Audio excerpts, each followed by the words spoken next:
Hi, this is the unboxing video of our RO panel.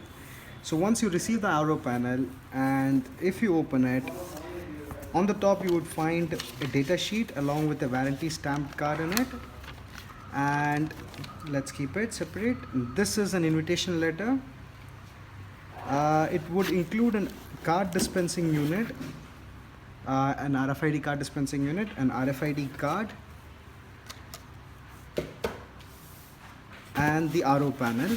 The RO panel in itself is a single phase control unit. It would have two cables coming out of it, and that's it. You would have buttons over here for manual control and a push button for dosing pump.